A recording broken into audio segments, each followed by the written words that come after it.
भन्दा पहिला चाहिँ हामीले पक्कै पनि देश बनाउनका लागि, देश परिवर्तन गर्नका लागि भनेर आएका छौँ। सबैभन्दा पहिला आफूले आफैलाई परिवर्तन गर्नुपर्छ भन्छु म। अघिल्लो शपथ ग्रहणको दिन पनि हामी 12 मिनेट 46 सेकेन्ड ढिलो थियौँ भने आज 16 मिनेट 55 सेकेन्ड हामी ढिलो भएका छौँ। जनताले हामीलाई यसरी ढिलो गर भनेर यहाँ पठाएको हो जस्तो मलाई लाग्दैन। त्यसो भएको कारणले प्रत्येक मिनेटको महत्त्व यो सदनले बुझोस्, सरकारले बुझोस्, हामी सबैले बुझौँ। नेपाली हो, नेपाली समय हो। 2 बजेको बैठक 3 बजी जाँदा पनि हुन्छ, 4 बजी जाँदा पनि हुन्छ, जे गर्दा पनि नेपाल हो, नेपाली हो भन्ने खालको जुन भाष्य हामीले मनमा लिएर बसेका छौँ, यही सबैभन्दा मुख्य कारण हो हामीले उन्नति गर्न नसक्नुको। त्यसो भएको कारणले गर्दाखेरि सभामुख महोदय मार्फत म सम्पूर्ण सदन, सरकार सबैलाई ध्यान आकर्षण गराउन चाहन्छु। आउँदा दिनमा हामी बैठक सुरु हुनुभन्दा थोरैमा पनि 5 मिनट अगाडि उपस्थित हुनुपर्छ। म यो माग राख्न चाहन्छु। हामी विभेदको अन्त्य गर्छौँ भनेर यहाँ भनिरहेका छौँ। भर्खरै पनि पूर्ववक्ता माननीयज्यूहरूले थुप्रै कुराहरू राख्नुभयो, आफ्नो मनको कुराहरू।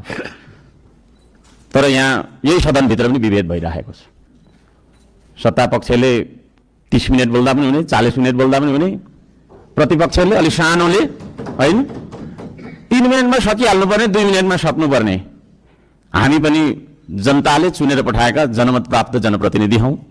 त्यसो भएको कारणले गर्दाखेरि हामीले आफ्ना क्षेत्रका आवश्यकताहरू, आफ्ना तपाईँको चाहिँ के अरे मागहरू राख्नका लागि प्रशस्त समय दिनुपर्दछ। त्यो खालको सदन हामीले बनाएर हामीले त्यो खालको सदन अभ्यास गर्नुपर्दछ भन्ने माग राख्न चाहन्छु। म आफ्नो मनको कथा म यहाँ गाउन चाहन्न। अब मेरो आफ्नो मन्तव्य राख्नुभन्दा पनि सरकारले कसो गर्नुपर्ने हो त? हिजो इतिहासमा हामीले के गर्यौँ, कसले के गर्यो, कुन नेताले के गर्यो, कतिको तपाईँको हामीले सङ्घर्ष गर्यौँ, के गर्यौँ भनेर आवश्यक छ जस्तो मलाई लाग्दैन। हामी के गरिरहेका छौँ आज र भोलि के गर्ने हो भन्नेतर्फ सरकारले आफ्नो नीति तथा कार्यक्रम बनाउँदाखेरि यस्ता कुराहरूलाई पनि समावेश गरोस् भनेर चाहिँ म यहाँ जनताको मागहरू, राष्ट्रिय स्वाधीनताको, हाम्रो सम्प्रभुताको, जनताले चाहेका कुराहरू के कस्ता छन् त भन्ने कुरा म बुँदागत रूपमा वाचन गर्न चाहन्छु। पृथ्वी रहन्जेलसम्म यो देश रहिरहनुपर्छ, हाम्रो देशको चन्द्र सूर्य अङ्कित झण्डा रहिरहनुपर्छ। त्यो मान्यता हामी राख्दछौँ। श्रम संस्कृति पार्टीले त्यो मान्यता राख्दछ। त्यसो भएको कारणले गर्दाखेरि देशको स्वाधीनता, भू राजनैतिक सन्तुलन र असंलग्न परराष्ट्र नीतिलाई बचाइराख्न सैन्य रणनीति उद्देश्यका साथ सुरु गरिएको असमान राष्ट्रघाती व्यापारिक सन्धि सम्झौता एमसीसीलाई खारेज गर्नुपर्दछ भनेर म माग गर्न चाहन्छु। 2 नम्बरमा सीमावर्ती क्षेत्रमा छिमेकी मुलुकहरूले गरिरहेको गतिविधिलाई सक्रिय रूपमा नेपाल सरकारले निगरानी राख्नुपर्दछ र संयुक्त राष्ट्रसङ्घ लगायतका निकायहरूमा गएर हाम्रो देशका 4 किल्ला कति हो त हाम्रो भूगोल भन्ने सिमाना यकिन गरेर सिमानाको रक्षार्थ नेपाली सेनालाई खटाउनु पर्दछ भन्ने म माग राख्न चाहन्छु। नेपाली जनताले यो माग राखेको कुरा म जानकारी गराउन चाहन्छु। जनताले सोझै चुन्न पाउने प्रत्यक्ष कार्यकारीको चुनाव गर्नेतर्फ सरकारको नीति तथा कार्यक्रम अगाडि बढोस्। यदि सरकारले 2/3 नजिकको सरकारले त्यो कुरा अगाडि सार्छ भने त्यसमा हामी सबैले सहयोग गर्नुपर्दछ। नम्बर 4, जेनजी आन्दोलनमा डिस्कोड चलाएर जेनजी बालबालिकाहरूलाई स्कुल ड्रेसमा आन्दोलनमा बोलाउने, शान्तिपूर्ण आन्दोलनलाई भड्काएर हिंसात्मक बनाउने, आन्दोलनमाथि अन्धधुन्ध गोली चलाएर दमन गर्ने, 23 गतेको घटना घटाउने, साथै 24 गते सिंहदरबार, संसद भवन, सर्वोच्च अदालत जस्ता सरकारी भवनहरू जलाउने कृत्य गर्ने मान्छेहरूलाई पनि तपाईँको चाहिँ के अरे कारबाहीमा ल्याउनका लागि उच्च स्तरीय छानबिन समिति आयोग गठन गर्नका लागि हामी माग गर्दछौँ। 5 नम्बर, सम्पत्ति छानबिन तथा शुद्धिकरण अभियान सुरु गर्नुपर्दछ। सबैभन्दा पहिला अहिले सरकारमा रहेका मन्त्री परिषदका सम्पूर्ण मन्त्रीहरू, सांसदहरू, हामी सबैजना सबैको तपाईँको चाहिँ के अरे हाम्रो सम्पत्ति छानबिन हुनुपर्दछ। हामीबाट सुरु गर्नुपर्दछ त्यो चिज। किनभने हामी नियम कानुन बनाउने भने हामीबाटै त्यो कुरा लागू भएर जानुपर्दछ। हामीले बनाएको नियम कानुनले अरूलाई मात्रै ठ्याङ्ग्रोमा कस्ने खालको व्यवहार हामीले गर्नु हुँदैन भन्ने माग राख्दछु। शिक्षालाई जीवनोपयोगी बनाउनु पर्दछ।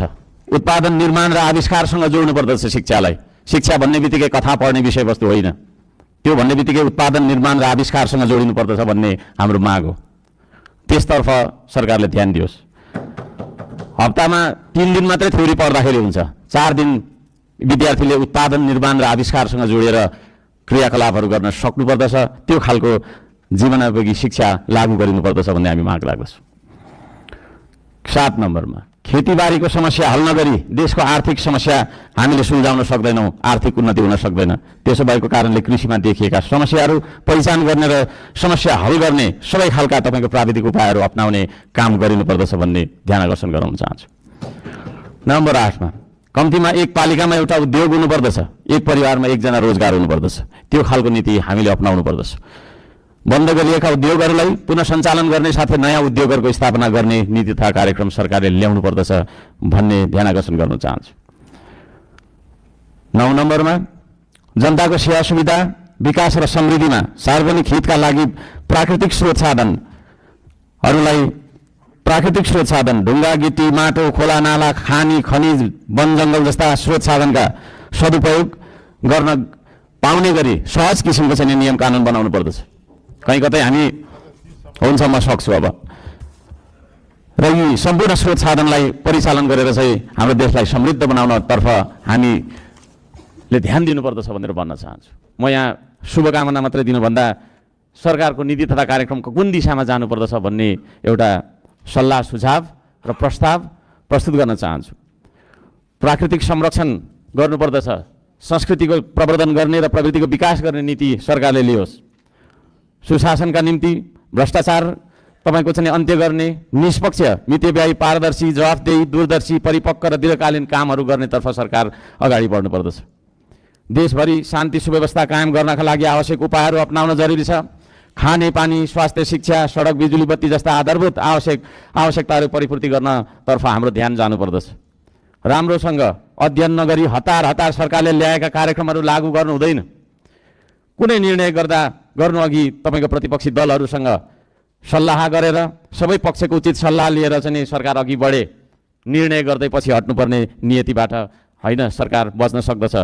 अहिले भर्खरै वृद्ध भत्ता, विद्यार्थी सङ्गठन, ब्रिज कोर्स जस्ता सम्बन्धमा निर्णयहरू जुन गरिएको छ यसलाई पुनर्विचार गरियोस् भन्न म चाहन्छु।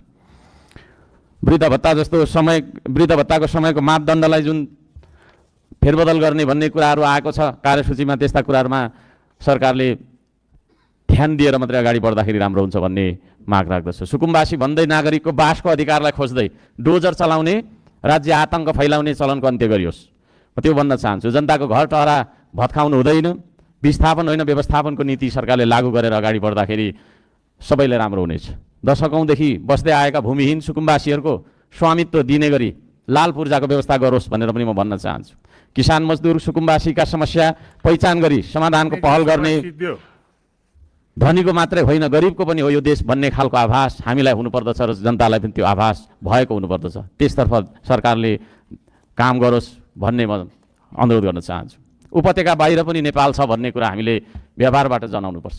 यो काठमाडौँ उपत्यका मात्रै नेपाल हो भन्ने किसिमले सबै विकास चाहिँ यहाँभित्र मात्रै थोपार्ने किसिमको चाहिँ विकास हुनु हुँदैन भनेर म ध्यान आकर्षण गर्न चाहन्छु। सबै खाले विभेदको अन्त्य गरिनुपर्दछ। भूपू गोर्खा सैनिकहरूको समान पेन्सनका लागि नेपाल सरकारले आवश्यक सबै खालका पहलहरू गरोस्। नेपाल सरकारले गरेको सन्धि मार्फत चाहिँ गएका भूपू गोर्खाहरूलाई नागरिकता कायम राखेर चाहिँ उहाँहरूलाई एउटा नागरिकको दर्जामा राख्ने नियम, त्यो खालको चाहिँ नीति हामीले अवलम्बन गर्नुपर्दछ भनेर ध्यान आकर्षण गराउन चाहन्छु। समयको पाबन्दीले गर्दाखेरि मैले यी कुराहरू सबै कुरा वाचन गर्न चाहिनँ। माननीय सभामुख महोदयले 2-3 चोटि भनिसक्नु भएको छ र यो म पत्र सम्माननीय सभामुख महोदय मार्फत टेबल गर्न चाहन्छु र यस सल्लाह सुझाव अन्तर्गत सरकारले आफ्ना विचारहरू, आफ्ना नीति तथा योजनाहरू अगाडि बढाओस् भन्ने म माग राख्न चाहन्छु। धन्यवाद।